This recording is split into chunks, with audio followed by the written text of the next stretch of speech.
Olá, bom dia amigos e amigas aqui do canal Dica de hoje, vídeo de sábado, dia que a gente fala um pouco mais sobre macroeconomia, e nesse vídeo de hoje a gente vai explicar um pouquinho mais sobre o impacto que os juros estão causando na economia agora e que vão causar muito mais para frente, exatamente por causa daquilo que a gente chama de efeito mola.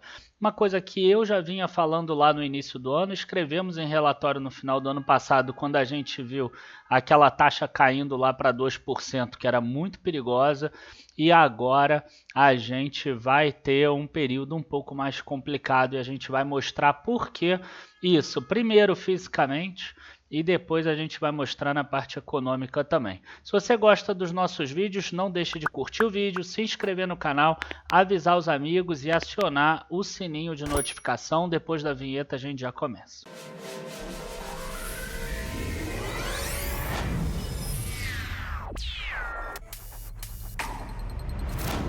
Bom, pessoal, primeira coisa que eu acho que é importante a gente mostrar é o seguinte: esse vídeo de hoje está sendo feito porque muitas pessoas estão com medo agora do que está acontecendo com a Bolsa.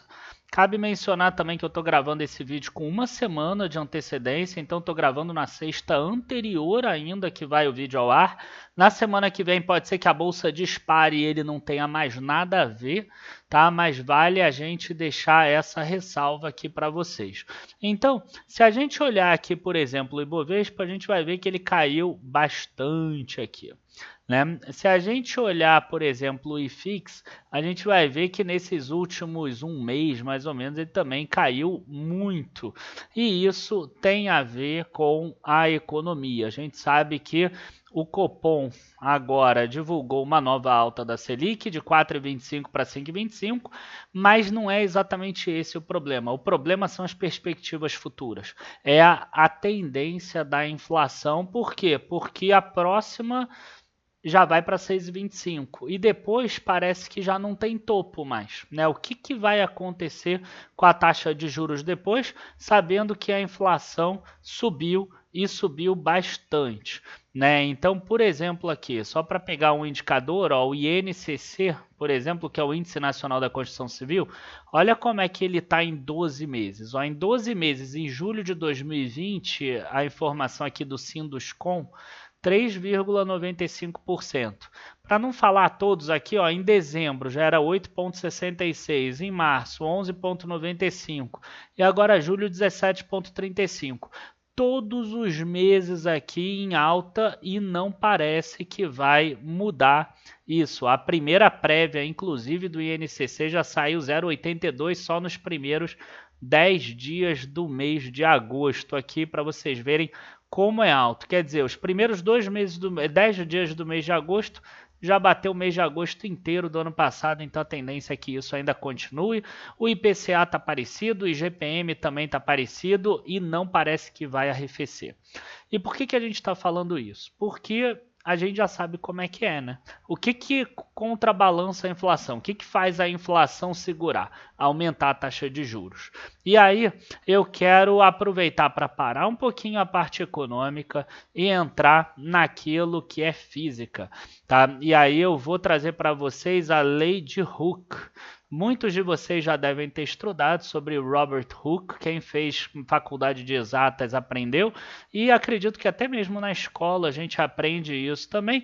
É um cientista, um físico antigo, tá? Nasceu em 1600 e pouco, inclusive, e ele descobriu a questão da mola, né? Ele estudava a mola, ele estudava qual era aquela força aplicada na bola e ele descobriu esse aqui, o K, que é a constante elástica da mola, e aí ele criou a lei de Hooke, F é igual a Kx, né? Então K é a constante elástica da mola e X é a deformação da mola. Vocês vão entender onde eu quero chegar. Só para dar um exemplo aqui físico, vamos imaginar um corpo, tá? Pendurado. Então ele está sofrendo a força da gravidade para baixo, esse corpo, só que ele está sendo pendurado por uma mola. Então para cima ele tem a força da mola, que é exatamente a lei de Hooke, né? Então você tem uma força para baixo, uma força para cima, como ele está em repouso, uma é igual à outra. tá? Então, F é igual a P, quer dizer, a força da gravidade puxando para baixo é igual à força da constante da mola para cima. Então, a gente tem Kx é igual a mg, né? M, o corpo é 10 kg, a gravidade eu aqui arredondei para 10, então isso aqui é 100. Constante elástica da mola 150, que a gente quer descobrir a deformação. X é igual a 0,66. O que acontece se o peso desse corpo for 20 kg ao invés de 10? A deformação da mola é maior, 1,33. Tá? Agora vamos imaginar que esse corpo pendurado em equilíbrio, tá, seja, por exemplo, a economia do Brasil. Tá? E aqui o 10 quilos é a taxa de juros. Tá? Então aqui 10 quilos seria uma taxa normal de juros, caindo ano passado para manter mais ou menos a economia ali para 5%, vamos imaginar. Tá? E do outro lado aqui seria a taxa de juros como ela foi, para 2%. Quer dizer, ele comprimiu muito aquela mola. E aí o que acontece quando você solta a mola? A mola solta e vai lá para cima, que é o que aconteceu da inflação e é o que a gente vinha falando lá atrás que iria acontecer, porque quando você comprime um corpo, depois essa força volta muito rápido, tá? E não é muito diferente do que aconteceu lá em 2014 no governo Dilma, quando ela manteve a taxa de juros por um período muito grande a 7,25 e acabou subindo a 14,25. Olha só, a gente está falando de 7,25 que foi para 14, agora a gente baixou para 2. Então, quer dizer, eu mesmo não duvido que a taxa de juros suba lá para 10%, por exemplo. Tá? Embora as minhas visões preliminares lá no início do ano era que chegaria em torno de 8. E isso já está praticamente, o mercado já está aceitando essa situação. E aí, qual é o grande problema? Por que a bolsa cai quando isso acontece, né? Por que a gente começou daquele jeito? Por que a bolsa cai? Porque eu sempre falo que os investimentos, eles são concorrentes entre si. Quer dizer, você não tem dinheiro infinito para investir em bolsa, para investir em fundo imobiliário, em criptomoeda, em renda fixa, em ouro, enfim, qualquer coisa. O dinheiro, ele é finito. Claro que a gente tem aí uma injeção de liquidez que parece que o dinheiro é infinito, mas não é. Até mesmo para o Warren Buffett, o dinheiro é finito, ou para o Jorge Paulo Lemann, para a gente falar aqui no Brasil, o dinheiro é finito e ele precisa escolher. Né? Talvez se o Jorge Paulo Lemann investir em uma empresa, ele não vai poder investir na outra. Porque ele não tem dinheiro infinito. Ele não tem capacidade de gerar capital infinitamente. E a mesma coisa você ou eu. As pessoas, elas precisam escolher qual investimento elas vão fazer. E qual é o investimento que é o comparável? O comparável é a renda fixa, tá? E o comparável renda fixa é aquele livre de risco. O livre de risco é o tesouro. E aí vamos dar uma olhada no que aconteceu com o tesouro. Né? O que aconteceu com o tesouro aqui? Quando a gente pega, por exemplo, o tesouro pré-fixado 2024, que talvez seja aquele tesouro que tenha o menor risco entre todos os pré-fixados, porque seria a chance do Brasil dar calote nos próximos 3 anos, você vê que ele sobe a taxa de 6,42 para incríveis 9,22. Então, quer dizer, vamos imaginar que uma pessoa queira investir em fundos imobiliários, porque vai ficar bem fácil para vocês enxergarem, ou em ações que paguem muito dividendo. Tá? Vai ficar bem fácil de vocês enxergarem. Nesse ponto aqui, em fevereiro, quando a renda fixa pagava 6,42, você vai botar um risco, você vai falar assim, eu aceito um fundo aqui que pague 8,4. Eu estou sendo bem simplista. Tá? Ou uma ação que pague 8%, 8,4% de dividendos. Cara, agora está em 9,22. Quer dizer, se você quiser o mesmo 2%, você vai precisar de um fundo aqui que pague 11,22 ou uma empresa que pague 11% de dividendo. Entendeu? Esse que é o grande racional, porque se for para ganhar 8% aqui, em uma ação que não vai subir muito, ou um fundo imobiliário que não vai subir muito, cara, você investe em renda fixa, você não precisa correr o risco da renda variável. Então, hoje você precisa disso. É claro que é muito difícil para uma empresa aumentar, né, 50% ou 40% o rendimento dela em 5 meses. né? A empresa não cresceu tanto assim o lucro dela para conseguir crescer isso de acordo com os juros. Então o que acontece? Vamos imaginar que ela tenha melhorado o lucro dela. Então ela conseguiu subir 10% ou 15% o lucro nesse período. Só que agora o mercado demanda 40% a mais de prêmio. E aí o que acontece? Ela cai. Não tem jeito. Inclusive, eu acho que caiu bem pouco com relação a isso.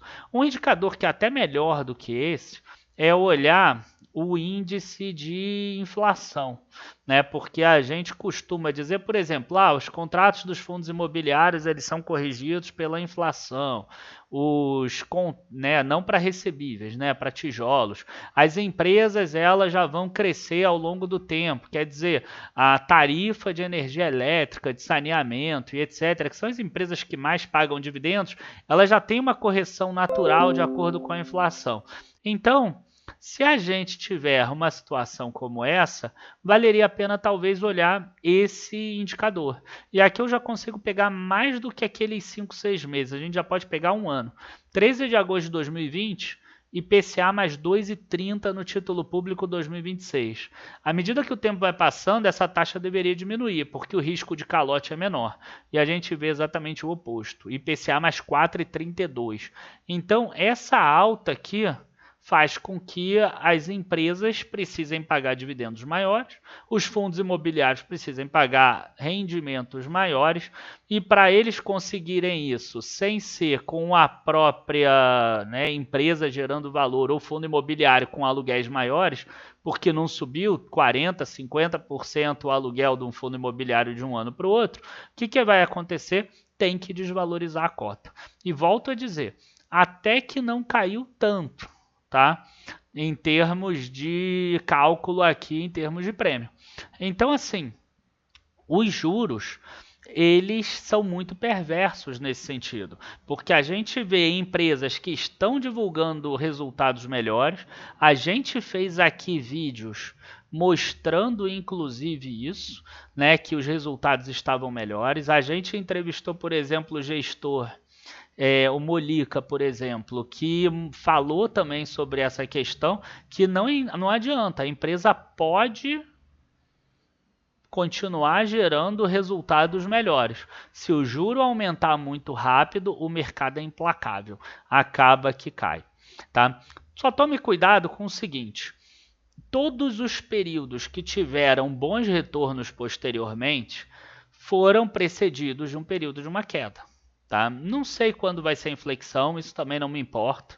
Eu até gosto quando a inflexão demora muito tempo para acontecer, porque aí dá tempo de eu fazer muitos aportes, né? Eu gosto de fazer 10, 15, 20 aportes, então quer dizer 15, 20 meses eu acho que é um bom tempo de queda até começar a subir, porque aí eu consigo, né, ter uma quantidade grande de ativos para aí sim surfar uma alta com uma quantidade maior. E se isso acontecer, né, pensando já em eleições ano que vem, um ano mais difícil, vai ser muito legal para quem tiver disciplinado e quem conseguir fazer aportes sempre e quem conseguir também ficar intacto ali na bolsa, sabendo que a gente vai ter juros que podem subir mais do que isso. Tá? Se a gente olhar, por exemplo, 2035 e pegar um ano, a gente vai ver 4,52, por exemplo. Agora, quando eu pego todos os anos, a gente vai ver que essa taxa de hoje, ela nem de longe é uma taxa tão alta assim em relação ao histórico. Né? Se a gente pegar aqui 2013, 2014, ó, a gente tinha taxas de 5, de 6. Né? Na própria eleição aqui de 2018, bateu 5,90, 5,97, etc. Então, a gente ainda teria capacidade disso aqui subir mais. E a bolsa, mesmo com bons resultados, ainda entregar mais para baixo. Agora, eu não vou ficar tentando adivinhar. Eu vou fazer investimento porque tem muita empresa boa, tem muita empresa que já está barato, tem muito fundo imobiliário que eu acho até que já está na frente em relação a isso. Fundo imobiliário, a gente vê que eles caíram até mais do que deveriam, assim, se a gente pensar, tá? E a gente está com uma questão aí muito positiva com relação a fundos imobiliários, então a gente vai fazer esse investimento. Eu comparo esse período atual com alguma coisa ali entre 2014, 2015, o iniciozinho, que pode ser que ainda tenha uma queda por um tempo, mas depois é muito provável que a gente veja uma alta forte. Por que está acontecendo essa alta de juros muito forte? Por causa daquele efeito mola. Quer dizer, baixou o juro demais, e aí o que aconteceu? Bum, foi lá para cima, subiu muito forte, tá? Vamos só mostrar aqui, ó, taxa de juros caiu de 14,25 para 6,5, que o pessoal achava impossível cair mais. E aí veio para esse 2%. Esse 2% garantiu que o PIB do Brasil caísse só 4% ano passado, parecido com os Estados Unidos, por exemplo. Só que agora a gente vai acabar sofrendo, porque conseguiu fazer a economia acelerar. Esse ano talvez cresça ali 5%. Eu até acho que vai ser um pouquinho menos por causa da safra agora, mas deve crescer ali 4,5%. Só que para o outro ano a gente vai ter uma dificuldade. Tá? E essa questão aqui, esse 14,25 aqui não aparece, mas antes a gente teve uma queda muito forte também para 7 e pouco, que era um nível complicado. E também a gente sentiu o efeito mola acontecendo lá atrás em 2015, com uma queda um pouco mais acentuada das ações. Tá? Enfim, gente, esse é o meu vídeo de hoje. Um vídeo que para alguns vai trazer desespero, para outros vai trazer esperança e oportunidade, e esse que é o barato da Bolsa. A Bolsa, ela não é uma ciência exata.